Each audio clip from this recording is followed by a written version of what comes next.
Hey, it's McGuff, and death is unfortunately a part of life. It's the last thing we'll ever experience before we're gone forever. Most of us will die due to disease, accidents, old age, or destructive decisions. But some people like Elisa Lam, die in more curious ways. So let's discuss the mysterious death of Elisa Lam. Elisa Lam was born in Canada on April 30th, 1991, to two Hong Kong immigrants. She went to the University of British Columbia, but left for what she called on her Tumblr blog her West Coast tour. She planned to stop in San Diego, Los Angeles, Santa Cruz, and San Francisco. She also wanted to visit San Luis Obispo, but she didn't think she could make it. She arrived at the Cecil Hotel on January 26, 2013. It was built in 1924 at 640 South Main Street in Los Angeles, California, 90014. But after recent incidents, it's changed its name to the Stay on Main. It is infamous for being filled with death. It provided residence for serial killers Richard Ramirez in 1985 and Jack Unterweger in 1991. It was also the last place Elizabeth Black Dahlia Short was seen before her murder in 1947. Suicides include Helen Gurney on October 22, 1954 from the 7th floor, Julia Moore on February 11, 1962 from the 8th floor, and Pauline Otten on October 12, 1962 from the 9th floor. The last one accidentally landed on George Gianni, a pedestrian, and both were killed instantly. Now, back to Elisa Lam. She stayed at the Cecil Hotel for 5 days, and then disappeared on January 31st, 2013 without a trace.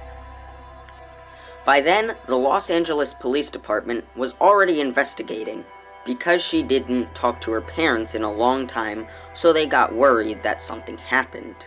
Hotel management and employees didn't start investigating until people started complaining about low water pressure, oddly colored water, and an unusual smell and taste.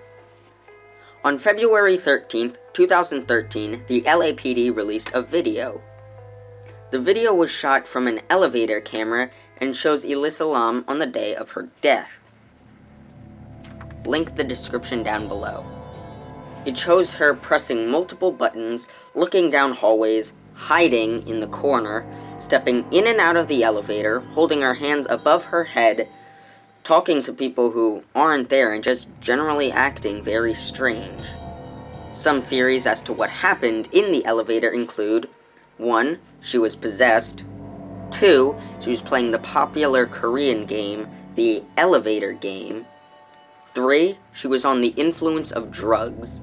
And, strangely enough, theory number 4 is that a behavioral scientist said she showed all the signs of being in love. Theory number 1, she was possessed.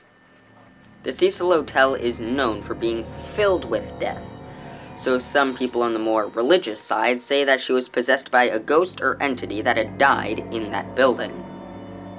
Now, this theory isn't very likely since it takes the supernatural into the account.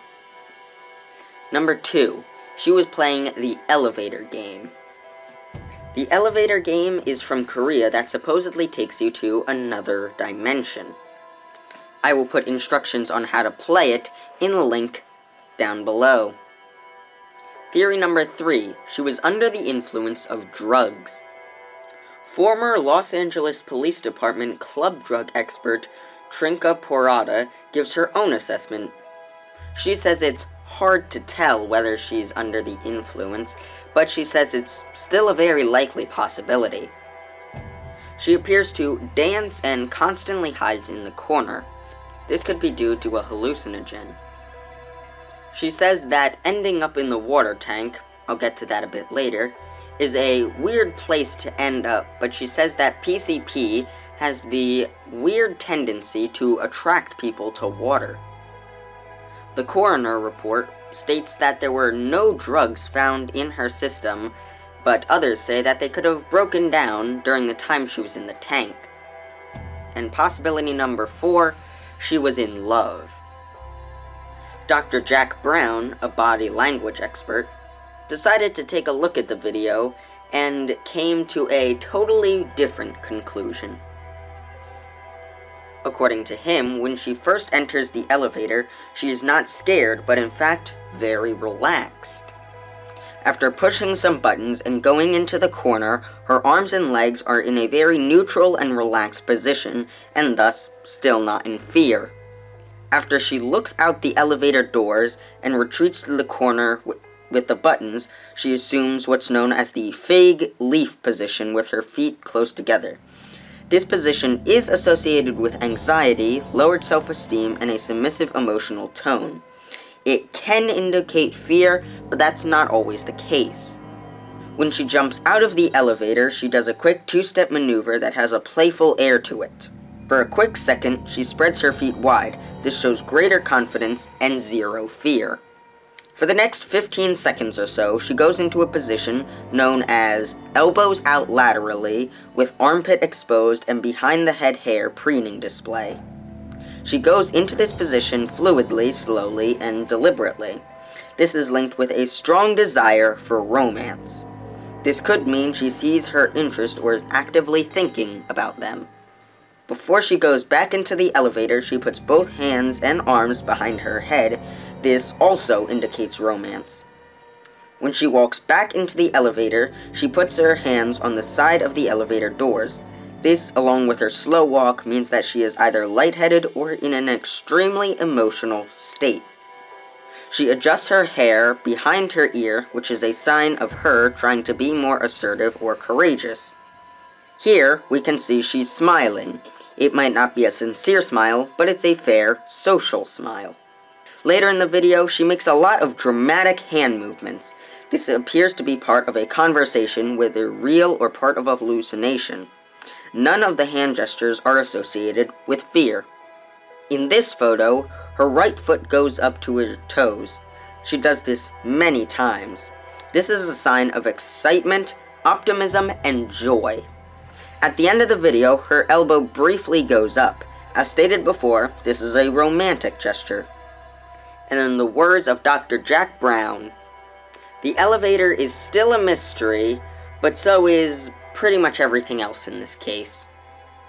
One example of the mystery he's talking about is the fact that the water tower is on the roof. That's normal, but the way to the water tower is kind of awkward. The doorway to get onto the roof is locked, and the only way it can be opened is by using a key that only staff members have. If it's opened forcefully, an alarm will go off, but no alarm went off, and the only other way to get up is a fire escape, which is extremely hard to access. And in the words of the hotel management, getting onto the roof is hard, but getting into the water tanks are even harder. The tanks are 4 feet by 8 feet, or for my metric people, 1.2 meters by 2.4 meters, and they are cylinders propped up on concrete blocks. There is no fixed way to access them. Means of climbing must be brought from somewhere else, and they are protected by extremely heavy lids. Ladders had to be brought onto the roof, and chainsaws were used to open the top. Police dogs from the LAPD were used to sniff out the area, but they found nothing, even near the water tanks. Even the autopsy report has been questioned extensively. The results for the rape and fingernail kit were never published, nor does the autopsy report state even if they were processed or not. The coroner themselves was unsure of what to make of this. On an autopsy report, there are a few different options. Natural, such as old age or disease. Suicide, which is pretty self-explanatory. Homicide, or better known as murder. Accidental, such as a car accident, or falling into a body of water and drowning. or could not be determined, where the coroner isn't sure what to make of it. On June 15, 2013, the option of accidental was checked off, but 3 days later, on June 18, 2013, accidental was crossed off and could not be determined was checked off instead. Because of the decomposing body found in the main water source, many civil cases came up. A couple that had been staying at the hotel at the time filed a lawsuit against them for $150 for the 2-night stay, $100 in medical expenses, and an unspecified amount for mental relief. They claimed that the contaminated water breached hotel policy. In September of 2013, Elisa Lam's parents themselves filed a wrongful death lawsuit for enough money to cover her funeral costs and mental relief. Such a mysterious death can also inspire people to create shows and movies, like me with this video. Her death shares striking similarities to the 2005 movie Dark Water. There are two main characters, Dahlia and Cecilia, similar to the Black Dahlia in the Cecil Hotel. They move into an apartment building, but Dahlia notices dark water coming from the bathroom ceiling. This leads her to the rooftop water tank, where inside she finds a young girl who had gone missing. In ABC show's Castle, the 2013 season finale named Watershed was based off of her case. In it, a detective duo find a young woman dead in the rooftop water tank of the Cecil Hotel in Manhattan. The only evidence was a video taken in an elevator. In Hong Kong, famous actor Nick Cheung made his debut as an actor with the film Hungry Ghost Ritual. There's a scene in it in which a ghost terrorizes a woman in an elevator. The scene was shot to look like security camera footage. On the Chinese mainland, director Liu Hao announced that he would be making a film based off of her death. He stayed at the Cecil Hotel for a few days as research. Popular Chinese actress Gao Yuang was interested in playing the part of Elisa Lam. In March of 2014, Elisa's brothers Brandon and Philip Murphy sold a script for a movie based off of their sister's story, and it was named The Bringing. It uses Elisa Lam's case as a backstory to a detective, although they were heavily criticized for making and selling a script so soon after their sister's death. In August of 2014, it was announced that Jeremy Lovering would direct it with the help of Sony Pictures. And more recently, in 2015, the 5th season of American Horror Story was announced. The season was to be entitled Hotel. In late spring, Ryan Murphy, the creator of American Horror Story, said that it was set in present-day hotel in Los Angeles. He also said that it was inspired by a mysterious video of a woman in an elevator. So what do you think happened to Elisa Lam at the Cecil Hotel? Leave your theories in the comments down below, and I will see you later.